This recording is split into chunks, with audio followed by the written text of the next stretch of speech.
Hello everyone, myself Dr. Alka Mukherjee. I am from Nagpur. I am a medico-legal expert.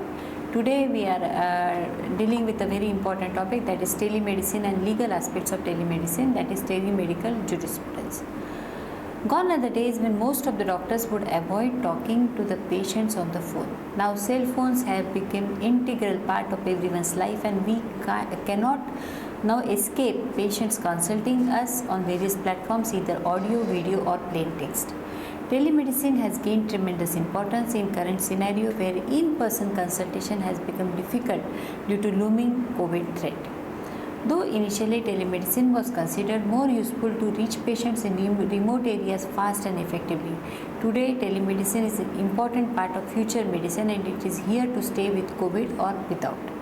Hence, we all need to update ourselves regarding legal perspective of telemedicine and how we use it efficiently for better outcome and better doctor-patient relationship, yet taking care of doctor's interest against litigation. The legal implications of telemedicine: there are no concrete laws governing telemedicine in India, but on 25th March 2020, the Board of Governors published an amendment to the Indian Medical Council Professional Conduct, Etiquettes and Ethics Regulations 2000. This gives statutory support and basis for practice of telemedicine in India. With this brief preamble, I am starting my topic, that is telemedicine. The under Section 27 MCI Act 1956, a person who is enrolled in Indian Medical Council can practice in any state of India. Interstate telemedicine service was legal, though it was not formalized. Telemedicine services, they are governed by the IT Act 2000. The impact of 2018 judgment of Deepa Sanjeev Pavaskar and versus State of Maharashtra on telemedicine practice guidelines in 2018, a judgment of High Court of Bombay.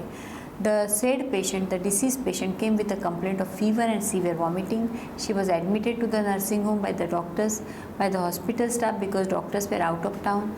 One of the doctors started treatment for the patient telephonically by instructing the duty nurse, but unfortunately the patient died. Panic created was amongst doctors who offered teleconsultation. In that case, these two gynecologists were denied anticipatory bail on the grounds that prima facie they were criminally negligent towards the patient, who unfortunately died under their care.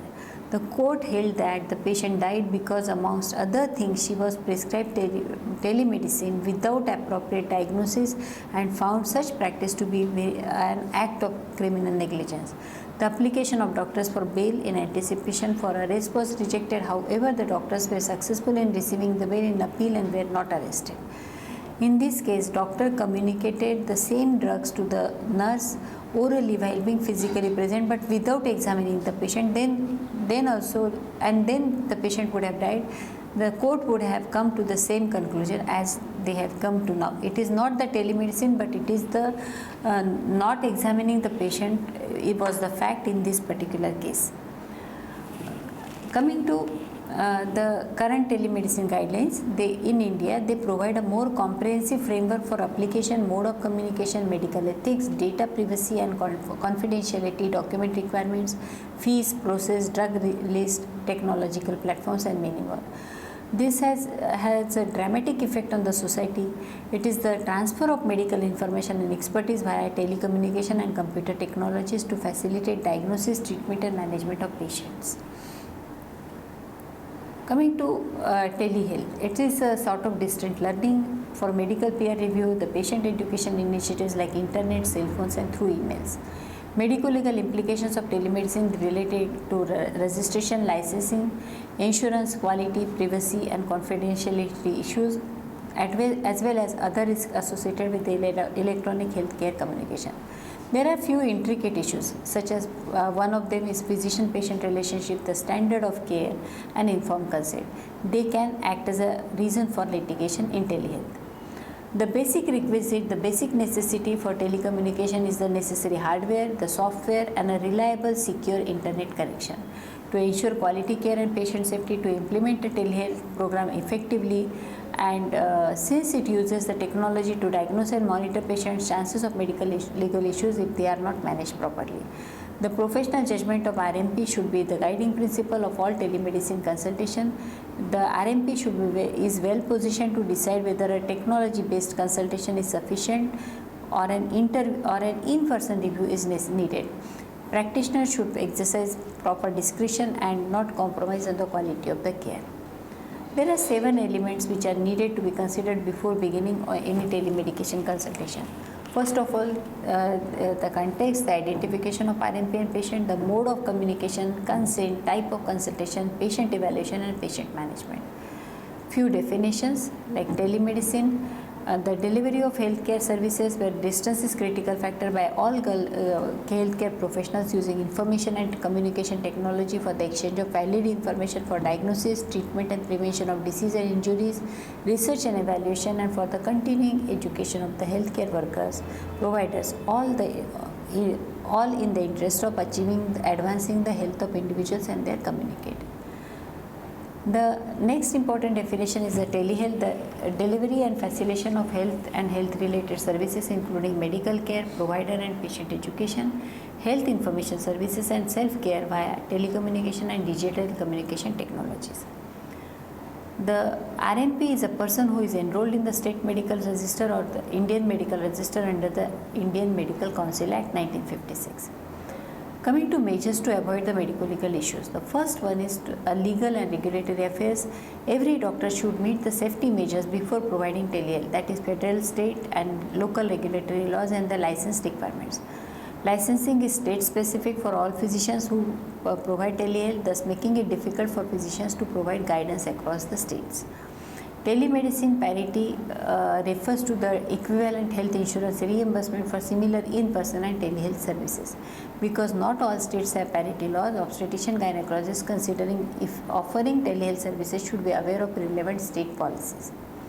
Second important aspect is the identification of the patient and the medical practitioner. The doctor should confirm the name, age, address, email address, phone number and the registered ID of the patient. Should begin consultation by providing name and qualifications. The second important point is should be credentialed at the facility where the patient is located, should display the registration number allotted by the State of Medical Council or MCA on all prescriptions, website, electronic communication and receipts etc. given to the patient. The third important point is integration of electronic medical records. These electronic medical records, they should be customized on the basis of individual site requirements, phones and mobile apps to insert and recover the patient information.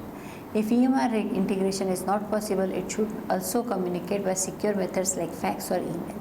The next important point is maintain digital trail or documentation of consultation. Log or record of telemedicine interaction, for example, phone logs, email records, chats, videos, text, interaction, etc. should be kept. Patient records, reports, documents, images, diagnostic and data should be stored. Retain the digital or not digital data, especially in case a prescription is shared with the patient. The RMP is required to maintain the prescription records as required for in-person consultations. Coming to treatment and prescriptions, prescription should be as per the Indian Medical Council regulations and shall not contravene the provisions of the Drug and Cosmetics Act and rules. One should provide photo, scan, digital copy of a signed prescription or e-prescription to the patient via email or any messaging platform. Must ensure explicit consent in case the RMP is transmitting the prescription directly to a pharmacy. Coming to drugs and duties and responsibilities of RMP in general. Applicable to OBGYN also, medical ethics, data privacy and confidentiality. One should protect patients' privacy and confidentiality as per the Indian Medical Council Act. Abide by the Indian Medical Council Professional Conduct, Etiquette and Ethics Regulation 2002. Should ensure that reasonable degree of care should be undertaken during hiring such services. While using telemedicine, all actions that willfully compromise patients' care or privacy and confidentiality or violate any prevailing law are explicitly not permissible. Some examples of actions that are not permissible, and RMP is insisting on telemedicine when the patient is willing to travel to a facility or request in-person consultation. RMP is misusing the patient images and data, especially private and sensitive in nature. RMP who use telemedicine to prescribe medicine from the specific restricted list. RMPs are not permitted to solicit patients for telemedicine through any advertisement or inducements. Requirement of telemedicine guideline at present. Doctor should identify himself or herself to the patient before start of every teleconsultation. Should begin any teleconsultation by informing the patient about his or her name and qualification. Should be they should may be uncomfortable to be done every time, especially to a known patient. But they should display his or her registration at every touch point with patient, and free receipts and fee receipts should be given to the patients. Next is he should not discontinue with teleconsultation if not appropriate. He should not continue with the teleconsultation if not appropriate. If doctor is not satisfied with the information provided, then he should provide limited consultation as appropriate and refer the patient for in-person consultation. Should maintain patient records of teleconsultation. And for in-person OPD consultations in India, the doctors in general do not maintain patient records. But it is mandatory to prepare, maintain and preserve the patient's records, for example, case history, investigation reports, images, etc., copy of prescription issued and proof of teleconsultation, for example, phone call history, email records, chat or text record, video interactions, logs, etc. for 3 years. Patient's personal data should not be disclosed or transferred without written consent of the patient. For Indian law that protect personal information, including medical and health related information of patients, and ethical obligation to protect patient privacy that is recognized in the Code of Conduct. The most important thing to note here that doctors who provide teleconsultation should not disclose or transfer any information that may identify the patient without the prior written consent of the patient. The doctor should not deny emergency teleconsultation but limit it for immediate assistance or first aid. Emergency teleconsultation should not be provided remotely except when it is the only way to provide timely care. Even then, such emergency teleconsultation should be limited to first aid, life-saving measures, counseling and advice on referral. Every emergency teleconsultation must end with an advice to the patient or his or her carer for in-person interaction with the doctor at the earliest. The limitation on prescribing medicine to patients. The most significant limitation it is, in order to prevent abuse, the telemedicine guideline require every doctor to prescribe medicine by telemedicine only when the doctor is satisfied that he or she has gathered adequate and relevant information about the patient's medical condition and prescribed medicines on the best interest of the patient. Prescribing medicine without an appropriate diagnosis or provisional diagnosis will amount to professional misconduct. Before issuing a prescription through telecommunication, every doctor is supposed to inquire about the age of the patient. If there is doubt, they should ask for age proof. If turns out to be minor, then further telecommunication should be done and prescription should be issued only in the presence of an adult whose identity should also be identified by the doctor. Then if the teleconsultation with the patient doesn't take place over video, then the concerned doctor cannot prescribe drug to the patient other than common over-the-counter OTC medications such as paracetamol, ORS lotions, cough lozenges, etc. They cannot be prescribed medication for those for which diagnosis is possible only by video consultation, such as antifungal medication for tinea cruris, ciprofloxacin eye drops or conjunctivitis. The doctor may, however, prescribe add-on medication to such patients to optimize the existing conditions through drugs if such existing medicine was prescribed or in-person consultation was less than 6 months ago. It is important to note here no bar in prescribing emergency medication even if they are not OTC medication, as and when notified by the government through any form of teleconsultation, whether video or not. There is a list of medication, that is list O, that is a common OTC medicine can be prescribed without video teleconsultation. List B, a list of add-on medication to optimize the existing treatment as described. List A, emergency medication would be included in the list of OTC medication, that is patient is examined through video and the doctor may prescribe medications over the OTC medications described in list A of Appendix 5 of Code of Conduct. The doctor may also feel a refill of medication also prescribed during in-person consultation for chronic illnesses, hypertension, diabetes, asthma, etc. or an add-on medication to optimize the existing treatment, like in the case of non-video consultation. No doctor is permitted to prescribe habit-forming drugs, that is, drugs in Schedule X of Drugs and Cosmetics Rule, or narcotic or psychotropic drugs, that is, drugs regulated by Narcotic Drugs and Psychotropic Substances, through any medium of teleconsultation. There are certain limitations on prescribing medicines on consultation via telemedicine, depending upon the type of consultation and mode of consultation. The categories of medicine that can be prescribed via telemedicine will be notified in the consultation with the central government from time to time. Category list O drug, that is over the counter medication, analgesics, paracetamol, cough syrups, and then the common cold medicines, the ORS packs, the syrup, zinc or supplements like iron, folic acid tablet, vitamin D and calcium supplementation, etc. Whereas the medications notified by government in India in case from time to time at an emergency basis, such as chloroquine for malaria control in the endemic area. The list A drugs are the first consult medications, diagnosis done on video mode of consultation, ointments or lotion for skin ailments, the local ophthalmic drops, the local ear drops, follow-up consultation for above medication or follow-up medication for chronic illnesses, or diabetes, metformin and glibenclamide, or asthma inhaler, etc. The list B is on follow-up medications prescribed as add-on on ongoing chronic medication to optimize the management, such as for hypertension, diabetes, etc. Types of consultation: the first consult or follow-up consult. First consult and the follow-up consult. For telecommunication, for the first time, only a limited understanding of the patient seeking when there is no prior in-person consultation.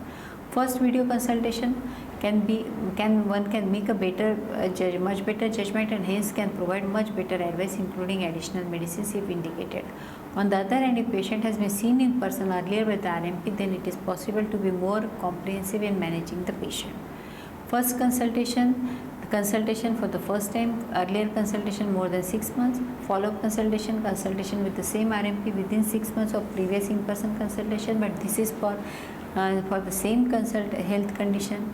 If it is not considered a follow-up, if there are new symptoms or for new complaints, then RMP doesn't recall the context of previous treatment and advice. Coming to patient consent. Patient consent is necessary. It can be implied or explicit. If the patient initiates the telemedicine consultation, it is implied consent. If the health worker or RMP or a caregiver initiates a telemedicine consultation, it is explicit consent. It can be recorded in any form: email, text or audio or video message. Patient can state or his or her intent on phone or video to the RMP. For example, yes, I consent to avail the consultation via telemedicine, or any communication in simple words. Patient's consent is absolute necessary for this purpose. Certain important points for obstetrician and gynecologist: one should have a good ability to communicate effectively and compassionately. Video conferencing, the advantage of immediate, clear and accurate information is there. One can do the exchange of verbal and non-verbal clues are seen. Teleconference is a quite professional environment and should dedicate time, especially for video conferencing with the patients, as if the patients were physically present. One should offer the same level of care to the patient receiving telemedicine as they provide the patients in person. Should follow the same treatment guidelines they would follow in-person visits, and should comply with the applicable laws and regulations. They should request proof in writing that the liability insurance policies cover telemedicine malpractice. The obstetrician and gynecologist should check with the liability insurers for requirement or limitations to the provision of telehealth services under the insurance policy. It should be documented clearly. Telehealth should weigh risk versus benefit of a policy. It should reduce the time of consultation and improve the quality of healthcare services in rural areas, removing many of the infrastructural challenges. Mandatory patient identification is must for first consultation. Patient's identity confirmation is not mandatory during follow-up consultation, but in case of doubt, the doctor should confirm it. In case of doubt, the doctor should confirm patient identity during the first consultation. Check caregiver identity and authorization. If the patient is not minor or is not incapacitated, then a caregiver cannot consult on behalf of the patient. But if the person is minor, then a caregiver is must, and he or she should have a document that verifies his or her relationship with the patient, such as a government ID proof. The caregiver's identity and authorization should be checked by the doctor before offering teleconsultation. Cases of minors confirm the identity of the caregiver. Coming to mandatory training in telemedicine, at some point of time in future, the Board of Governors in supersession of Medical Council or National Medical Commission would introduce training programs in telemedicine. It will be mandatory to participate in those training programs. However, until those training programs, there is no restriction in terms of prior training or a qualification for registered practitioners. The telemedicine guidelines, they do not apply to practitioners of Ayurveda, Yoga, Homeopathy, Unani or Siddha. The telemedicine guidelines require doctor who provide consultation to start patient treatment only if the doctor is satisfied, else the doctor should not prescribe medication. If there is violation of the act, then the doctor is liable for punishment. If the doctor prescribes medicine in violation of the telemedicine guidelines, he or she is risk losing his or her registration with respective state medical council. How to choose an ideal platform for a provider? We need services. That's very important. They create payment gateway to monetize us for our teleconsultation. The embarrassment of raising a bill for the consultation is transferred to the platform provider. This is the main reason we should choose an ideal platform provider. Prescriptions are created in ready-made templates as per the requirements of MCI. Data storage facility on server or cloud is provided. And privacy maintenance is assured, as we are not using leakage-proof social media platform like Facebook or WhatsApp. What does the Board of Governors expect from the private platform service providers? They want us to ensure that the name, qualification and registration number, contact details of RMP are mentioned on the platform. In case of non-compliance with RMP, avoid artificial intelligence facility to counsel the patient is not allowed. Ensure mechanism for redressal of grievances of customer. What should we insist from the private platform service providers? The Android and iPhone based mobile apps with the website support, no use of social media. It should support for audio, video, chats and document exchange. It should not soliciting practice for us. It should not have encrypted data it should have encrypted data storage which is accessible for decoding only to the RMPs and the patient protected with non-disclosure agreement by private platform provider. Platform should confirm the doctor's photo ID and registration number and also patient's photo ID. There should be space on cloud for storage of patient's health related details. Medico-legal safety for doctors with patient clear disclaimers and consents on first login by patient itself. Prescription should be available with ready-made template with provision for the doctor's signature and stamp on the Android or iPhone. Medico-legal advice by experts on click of a button on the app. Technological support to send the patient information, documents about different procedures and surgeries to the patient prior to the date of surgery. Provision to take e-consent of the surgery or procedure. Easy access to guidelines drafted by different societies. Practice management solutions for managing in-person OPD too, and secure pathway payment gateway to monetize the patient. Why it is necessary to get monetized for telemedicine? Most of the time our OPD is follow-up. We call patients for adjustments of drug doses, adding some more medicines for minor complaints, reading and interpreting reports or giving appointments for procedure or surgery. History taking and examination is already done in the recent past. 10 to 20% of the times we do this follow-up on telephone or WhatsApp, that is free of charge. Loss of income due to free follow-up on telephone or WhatsApp is to the tune of 10 to 15% of OPD income. While the guidelines allow us to charge for telemedicine, why we should lose this 10 to 15% cash flow? Billing and payment, fee for telemedicine consultation. They should not follow the same treatment guidelines of inpatient visits and should obey the available laws and regulation. The standard format of prescription should be followed. A picture of the signed prescription or e-prescription should be kept for records. The payment of a telemedicine consultation should be treated the same way as in the in-person consultations. The healthcare provider should give a receipt or invoice to the patient for the fee charge. This is the chart for first consultation, wherein we should start for a telemedicine consultation. For first consult, patient identified and consent is taken, quick assessment has been done, and exchange of information for patient evaluation, and patient should be managed as we manage on the first consultation. In the follow-up consultation, again we should start a telemedicine consultation, patient identification, consent, quick assessment for emergency condition. In case of follow-up consultation, if the RMP has access to previous record of the patient, he or she may proceed with the continuation of care. She should apply his or her personal discretion or type of consultation based on the adequacy of patient information. If the doctor needs additional information, they should seek the information before proceeding and resume teleconsultation for later point in time. Patient management, if they are satisfied, they should start treating. If they are not satisfied, they ask for more information. So this is the way we should give, this is the prescription format on which we give e-prescription to the patients. So in nutshell, the saline features of these regulations which are important for doctors. The telemedicine can be practiced by any RMP in any part of India. Doctor can choose medium of consultation, mobile or landline phones or chat platforms like WhatsApp, Facebook Messenger or any other app. Before proceeding, doctor should exercise professional judgment to decide whether teleconsultation is in fact appropriate and is in the best interest of patient. For example, a patient with AUB can be treated with estrogen and progesterone in case of emergency and heavy bleeding on teleconsultation, but she will need detailed clinical examination and imaging after tiding over the crisis. Patient with severe pain in abdomen may not be a good candidate for teleconsultation. Doctor has to maintain same standard of care during a teleconsultation as they do during in-person consultation.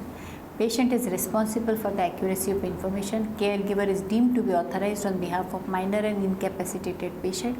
Doctor can charge appropriate fees for teleconsultation. Receipt or invoice should be given to the patient against the fees.